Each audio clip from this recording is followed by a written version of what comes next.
আসসালামু আলাইকুম এভরিওয়ান, কেমন আছেন সবাই? আশা করি আলহামদুলিল্লাহ সবাই অনেক ভালো আছেন। আমি আলহামদুলিল্লাহ আল্লাহর রহমতে ভালো আছি।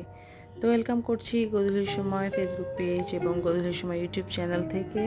তো আমি আসলে আপনাদের সাথে শেয়ার করতে চলে আসলাম যে উইকেন্ডে আমরা কোথায় গিয়েছিলাম বাচ্চাদের নিয়ে বাইরে ডিনার করার জন্য। তো আমার ছোট ছেলেটা একটু সিক ছিল এবং আমার বড় ছেলেটা বায়না ধরেছিল যে তাকে পিৎজা খাওয়াতে হবে। তো মানে বড়টাই আসলে বায়না ধরছে, ছোটোটারে মনে হয় শিখিয়ে দিচ্ছে। তো আর কি পিৎজা খাবে তারা। তো যাই হোক, আমরা চেয়েছিলাম একটু ডিনার করব বাহিরে।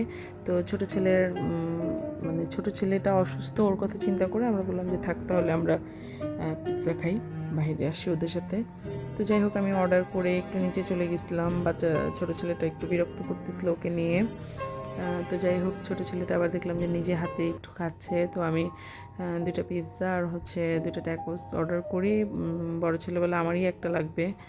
তো যাই হোক, ছোটোটাকে খাওয়াচ্ছিলাম। আসলে খাবার প্রচুর গরম ছিল, আসলে আমি এত গরম খাবার খেতে পারি না। তো তারা খাচ্ছিল আর আমি বসেছিলাম যে একটু ঠান্ডা হবে তারপরে আমি খাবো।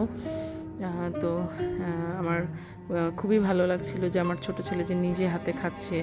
প্রায় 5-7 দিন পর তাকে বের করেছি, তার শরীরটা ভালো না। তো যাই হোক, সে যে নিজের হাতে খাচ্ছে এবং সে খুব মানে মজা পাচ্ছিল, ভালো লাগছিল তার।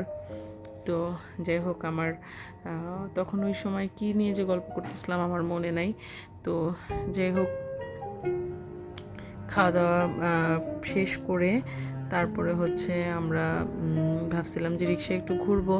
তো যাই হোক, আসলে ঠান্ডার দিন যেহেতু বাচ্চারা অসুস্থ ছিল, সেটা আর সম্ভব হয়নি।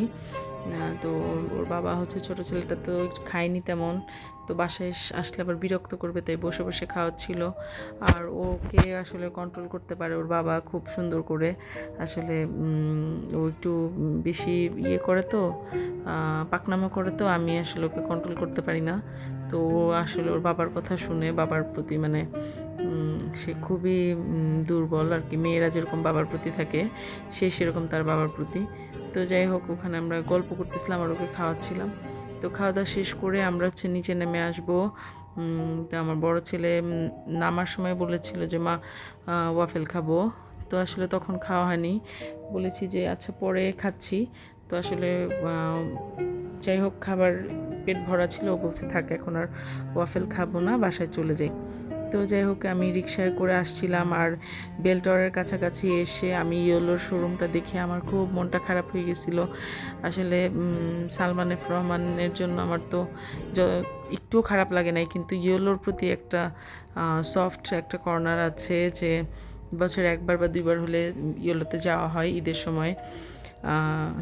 তো যাই হোক, আমার মন খারাপ দেখে বাবা হাসতেছে আর বলতেছে যে যেখানে ওই ব্যক্তিটি হচ্ছে জেলের ভিতরে আছে, হ্যাঁ, তার কোম্পানি যেখানে ধ্বংসের পথে, সেখানে হচ্ছে তুমি ইয়েলোর জন্য তোমার মন খারাপ হয়ে যাচ্ছে। আমি বলে আসলে ইয়েলো এবং আড়ং মানে কয়েকটা ব্র্যান্ড আছে, এগুলোর জন্য আসলে আমরা একটু আগ্রহ নিয়ে বসে থাকি যে কি আসবে বা কি আসছে একটু দেখি, কিনতে না পারলেও দেখি, হ্যাঁ, যে কি আসছে, প্রতি বছর কী ধরনের পোশাক আশাক আসে। তো যাই হোক, এগুলো গল্প করতে করতে সায়েন্স ল্যাব চলে আসছিলাম। সায়েন্স ল্যাবে এসে একটু হালকা ঠান্ডা ঠান্ডা ভালো লাগছিল, বেশি একটা ঠান্ডা না। তো এখানে আবার আমার বড় ছেলের কোচিং, আমি আর কি ছোটো ছেলেকে দেখাচ্ছিলাম, এই যে দেখো এটা হচ্ছে ভাইয়ের কোচিং। ও খুব মনোযোগ দিয়ে দেখছিল। তো ভিডিওটি ভালো লাগলে পাশে থাকবেন, সবাই ভালো থাকবেন। আল্লাহ হাফেজ।